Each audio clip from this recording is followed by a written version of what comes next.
горячий привет! Меня зовут Андрей Кабишев, и это «Студия 11». Предлагаю в новом году добавить в список полезных привычек ежедневный просмотр нашей программы.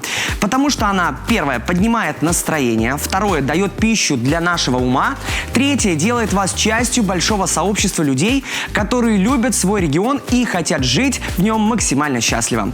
Итак, друзья, начинаем. Вот что ждет вас в первой части нашего нового выпуска. За Кандинским в Коме журналисты «Студии 11» протестировали Артур по следам легендарного художника. Крещенские купели. Как и где в этом году будут совершаться праздничные омовения. Василий Кандинский. Имя этого художника-абстракциониста известно во всем мире. Но мало кто знает, что юрист по образованию Кандинский мог бы и не стать творцом, если бы не уникальный опыт, который полностью перевернул мировосприятие молодого человека. В 22 года он совершил путешествие к зырянам. В нашем краю его поразило многое. Что именно, узнали наши коллеги, которые протестировали Артур за Кандинским в Коме. Они повторили часть путешествия великого художника по Зырянскому краю, взглянув на традиции и быт Коми народа глазами известного авангардиста. Свой путевой дневник вела и наша команда «Студия 11». Кто такие зыряне? Чтобы ответить на этот вопрос, можно отправиться в новый тур «За Кандинским в Коме», разработанный Агентством по развитию туризма и продвижению республики и финно-угорским этнопарком. Имя великого художника XX века действительно притягивает как магнит. Что же на нашей земле так поразило студента юридического факультета Московского университета Василия Кандинского? Почему он в течение жизни в разных статьях возвращался к своему путешествию к зырянам 1889 года? Писал, что именно тогда в этих крестьянских избах он и открыл свой особый художественный язык. Здесь истоки его искусства беспредметного. Василий Кандинский приехал в Кирчомью на лошади верхом. Мы тоже на лошади, но вот на санях. Едем медленно, чтобы наш оператор успел нас снять. А так мы с ветерком. По территории нынешних Карткировского и Усть-Куломского районов, которые тогда входили в Вологодскую губернию, Кандинский передвигался верхом и на тарантасе. О своем путешествии он рассказывал в путевом дневнике, где делал не только заметки, но и рисунки.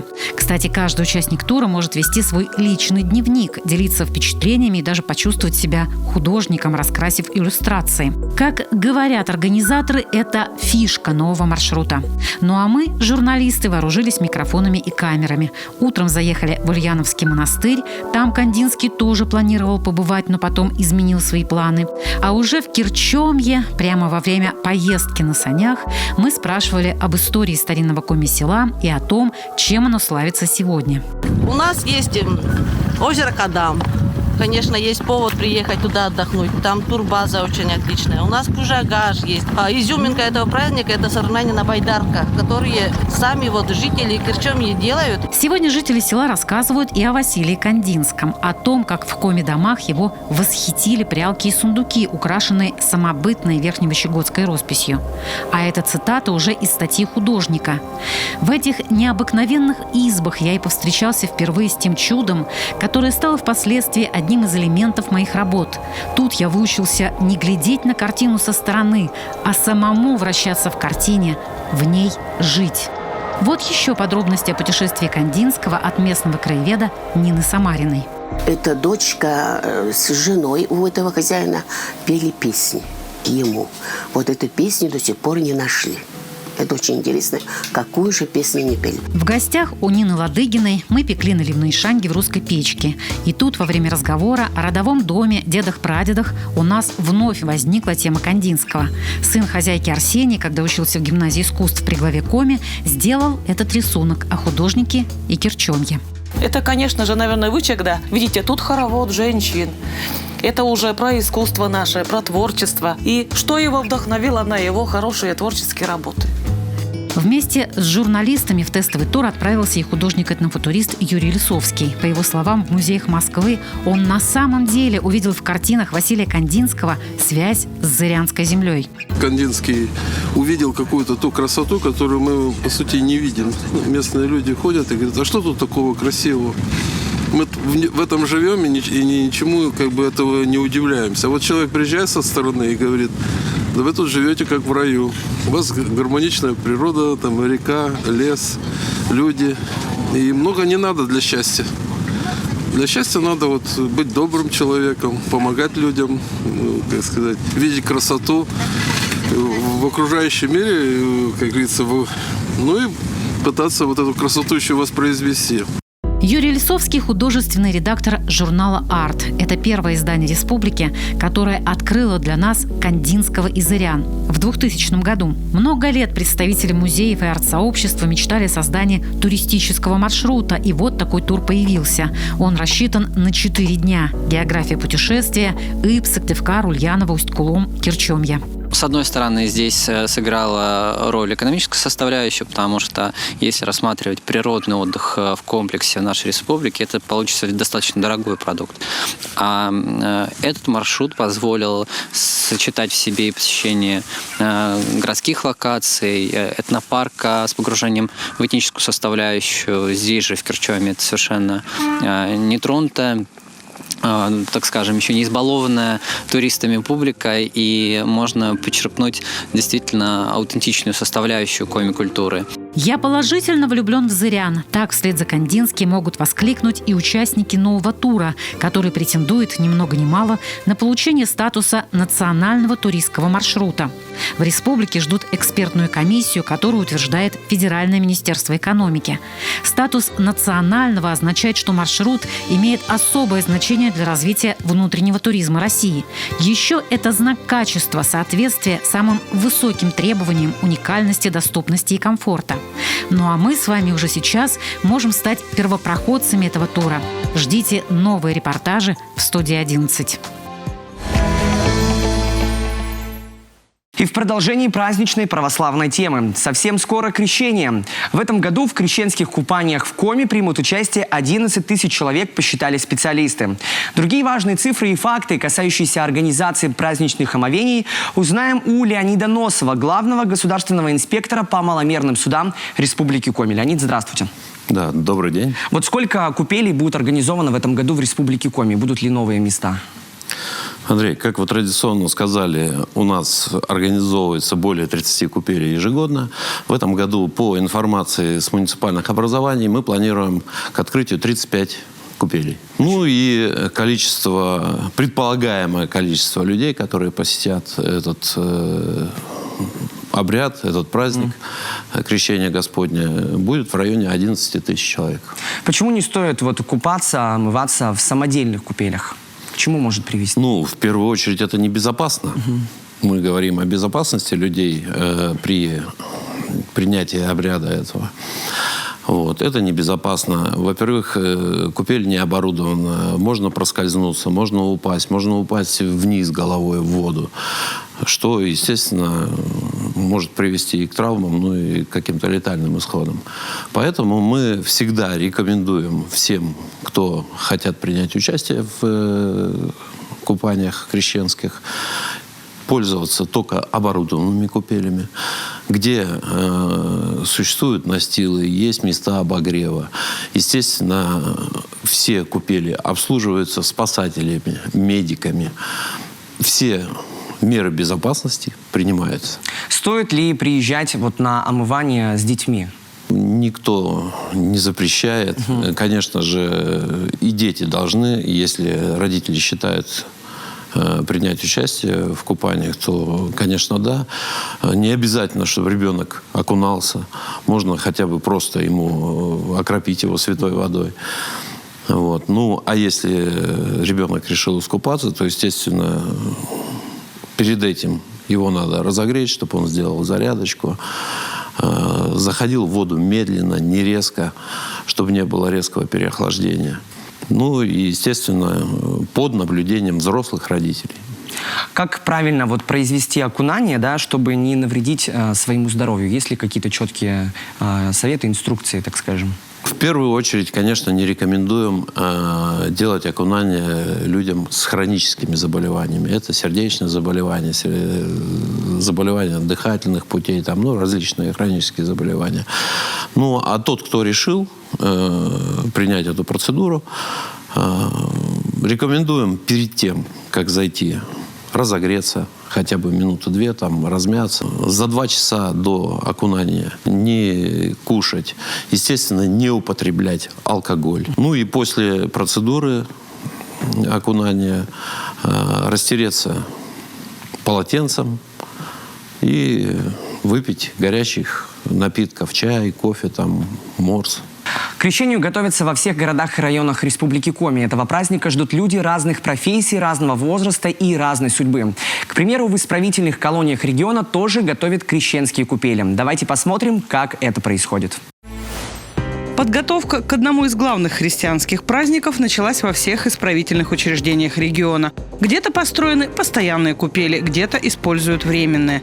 К примеру, в исправительной колонии номер 1 специально для крещенских омовений в прошлом году изготовили разборную деревянную конструкцию. Сейчас члены православной общины ее снова собрали и подготовили к празднику всю необходимую атрибутику. В крещение священнослужители Сыктывкарской епархии осветят воду и благословят тех, кто решил окунуться. К слову, всего в исправительных колониях и следственных изоляторах в Коми действует 9 православных храмов, 7 молитвенных комнат, а в православные общины входит более 500 верующих. Есть церковь, приход, вот, есть служба, сюда приезжает к нам протоиерей Александр Минин, вот, который наставляет. У нас здесь очень богатая библиотека с духовной литературой, которая способствует изменению своего характера.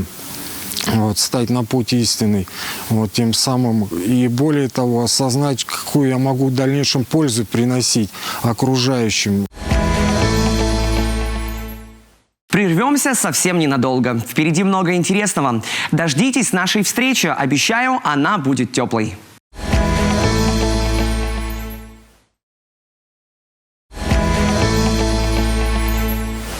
И снова здравствуйте! Мы на экранах, а это значит, что ближайшие 10 минут будут наполнены позитивом, интересными фактами и увлекательными историями. Есть или не есть? Как сделать рацион полезным, но не скучным? Ответы нутрициолога. Рождественский вертеп. Тонкости праздничного строительства. И снова «Седая ночь». Новое прочтение известного хита. Недавний опрос населения Великобритании показал, что почти 58% жителей, то есть около 30 миллионов человек, твердо намеревались исполнить свои новогодние обещания. Более четверти из них касаются достижений карьерных высот, похудения или самосовершенствования. Исследование более 800 миллионов действий, произведенных в приложениях, которые отслеживают физическую активность людей, показало, что к 19 января большинство людей забросят спорт. Это касается и обещаний про деньги и самосовершенствование. Все дело в том, что мало кто ставит себе временные рамки. Расплывчатые цели и нечеткие дедлайны не дают нам достаточной мотивации. Кроме того, человеческий мозг ленив и хочет свести к минимуму когнитивную нагрузку. Проще придерживаться старых привычек, чем создавать новые. И совет для достижения цели один – двигаться к ней. Пусть маленькими шагами, но без остановки.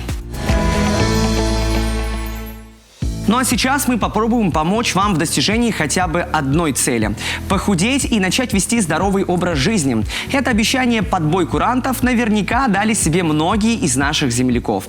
Что нужно, чтобы теория перешла в практику, а обещание реально изменило цифры на весах? Узнаем у нутрициолога, специалиста по здоровому образу жизни Светланы Ивлевой. Светлана, здравствуйте.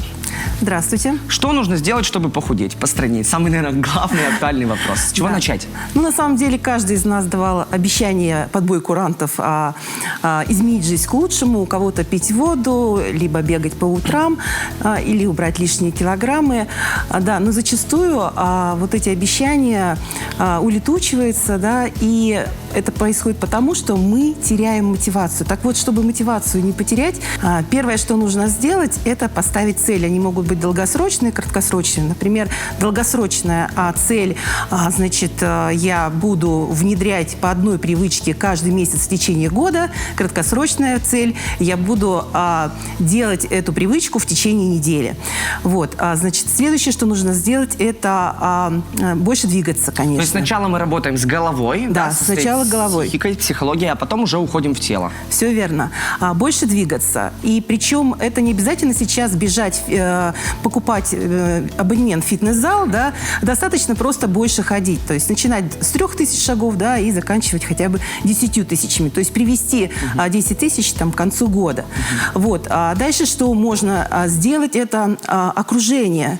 То есть общаться с единомышленниками, смотреть экспертов, да, это тоже поможет в достижении цели. Ну и посмотрите, самое главное – это правильно реагировать на срывы. Ничего страшного, если ты сорвался. Это бывает с каждым. Встала, как я говорю, и пошла. Вот. И тогда вы к цели придете. И вот 5 привычек, которые можно делать каждое утро, и это тоже способствует снижению веса. Первое. Всей семьей тараканчиком прикинулись. Это упражнение на лимфодренаж. Перевернулись на животик, в планочку встали на локоточки, в тонус мышцы привели. Подышали, запустили процесс жиросжигания, выпили воду, запустили метаболизм и позавтракали. И насытили энергией тоже свой организм. Вот Круто. 5 привычек. Я считаю, что это прям полезно для организма, особенно с водой. А вот бывает такое, что, например, вот у меня со здоровьем все хорошо, а у человека там соседнего, я не знаю, у него со здоровьем не все так хорошо, как у меня. Я знаю, что нутрициологи советуют сдавать анализы. Да, конечно, лучше, у кого особенности здоровья есть, лучше, конечно, сдать анализы. Вообще анализы и профилактическое обследование нужно проходить раз в год каждому. Что это нам даст? Во-первых, вовремя выявленные дефициты помогут вам в достижении цели, потому что нехватка, допустим, хрома, она как раз ведет к набору веса и к тяге к сладкому и мучному. Ну, с этим все понятно. Конечно, нужно заниматься спортом, нужно двигаться, но вот прям на мне проверено, я вот с весны похудел до зимы на 15 килограмм. Я понимаю, что только здоровое питание, правильное питание может помочь. Вот у вас есть тарелочка, которую вы принесли к нам, да? Расскажите, что за тарелочка и вот как ей пользоваться? На самом деле, вот эта тарелочка, это правильная тарелка. Значит, можно питаться по правилу тарелки. Не считать калории, там, не соблюдать дефицит. Значит, принцип ее простой. Кулачок углеводов, кулачок белков вместе с жирами, да, и 2 кулачка – это клетчатка, овощи. И если питаться по этому принципу, завтракать, обедать, ужинать, полдничать, то только вечером мы углеводы не едим, да, вот, тогда у нас снижение веса будет эффективным. У нас в тарелке должны присутствовать все микроэлементы, нутриенты, белки, жиры и углеводы. Тогда питание будет сбалансированным. А сколько нужно раз в день питаться? Ну, я рекомендую 3 главных приема пищи. Обед? Обед, Ну, завтрак, завтрак, да, обед. завтрак, обед и ужин. Ну и 2 перекуса, либо перекус и полдник еще. Все зависит от особенностей здоровья человека. Допустим, если у него нет желчного, ему обязательно нужно питаться дробно через каждые 3 часа. В общем, друзья, кто себе дал обещание в новом году похудеть, а точнее, как говорят нутрициологи, постройнеть, давайте не будем запускать это желание и выполняем его прямо сейчас. Питаемся правильно, дробно и вот как вот на этой тарелке. Жиры, белки и углеводы. Светлана, огромное спасибо, что пришли к нам в гости. Возвращаю вам вашу тарелку. С наступившим Новым годом. Спасибо вас также. А вот в продолжении темы правильной и здоровой еды. Любое блюдо принесет еще больше пользы, если будет приправлено любовью и хорошим настроением. Именно так готовятся различные вкусности на нашей телевизионной кухне. Гостем свежей программы «Детали со вкусом» стала солистка театра оперы и балета Республики Коми Елена Ладыгина. Предлагаю узнать, о чем мы говорили с певицей и что приготовили в нашем гастрономическо-творческом дуэте. В телеменю сегодня куриные рулетики и овощной салат. Заявка на вкусное и полезное блюдо. Нам понадобится куриное филе, желательно большое. Также нам понадобится зелень, петрушка, укроп, сыр, сливочное масло. Есть. Сметана. Сколько? 3 ложки? 3 столовых ложки. Стакан воды. Воду приготовим. Соль, паприка, приправа любая, перец, кто что любит. Если что-то из этого в вашем холодильнике не обитает, время докупить недостающие ингредиенты еще есть. Как признается артистка театра оперы и балета Коми, это традиционное блюдо на ее праздничном столе. И семейный Новый год 2023-го не был исключением. О выходных говорить всегда приятно. Вот и ведущий программы Андрей Кабишев поинтересовался у гостей, как прошли ее каникулы. Оказалось, в рабочем режиме. У нас еще каникул как таковых не было, потому что мы весь новогодний, так сказать, работали. период, да, вот отпусков, получается, у нормальных людей, не артистов, мы провели на сцене. Ничего, Алена, отдохнуть мы всегда успеем. А как там обстоят дела с готовкой? Мясо, в принципе, Готово. у нас, да, готово. Пусть оно немножко пропитывается. Сюда так оставим. Угу.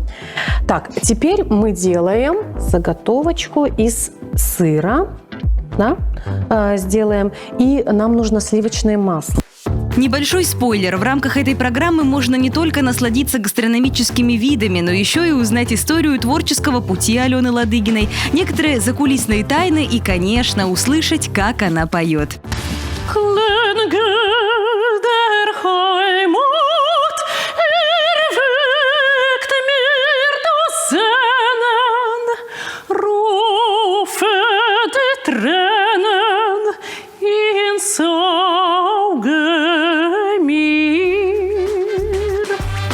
Нет, в этом сюжете полный рецепт мы вам не покажем. Включайте детали со вкусом. Будет интересно.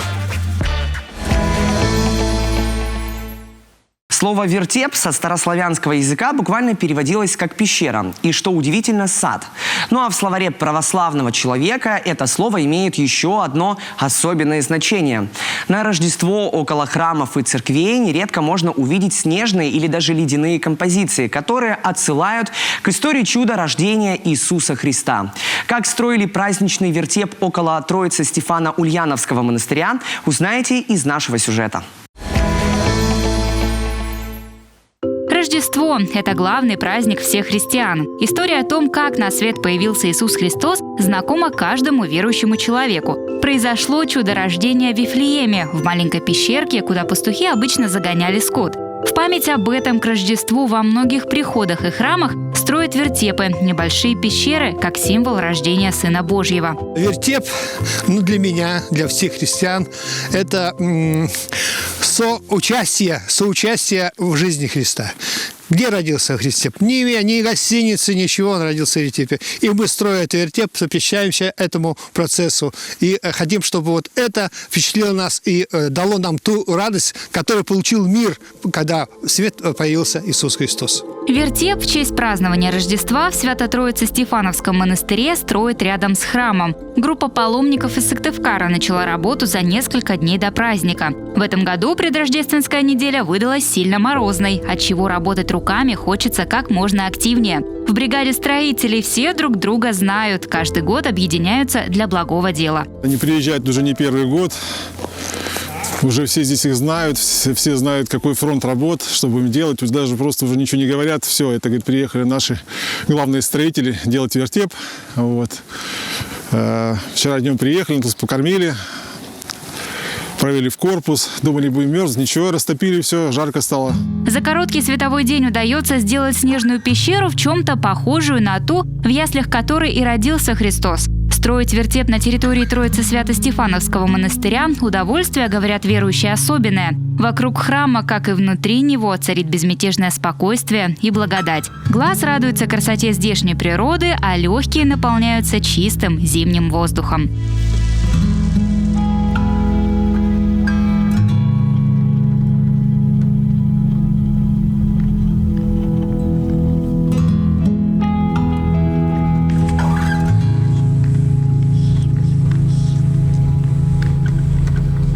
Работа закончена, теперь можно и на службу. Чтение и пение молитв под куполом высокой колокольни проходят на одном дыхании. И самые разные люди едиными устами и единым сердцем славят Творца.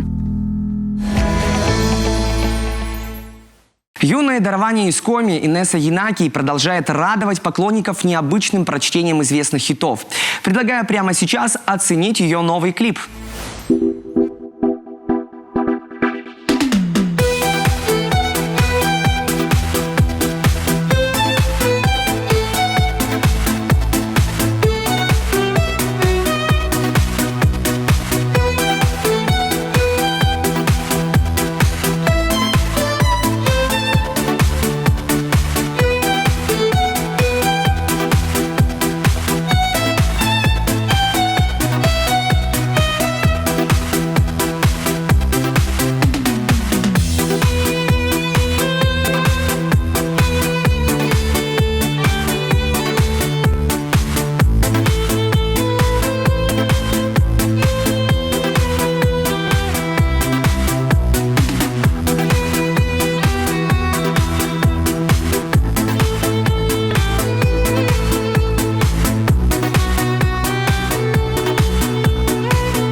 этой минуте у меня все. Дарите миру добро и хорошее настроение, и мир обязательно порадует вас в ответ.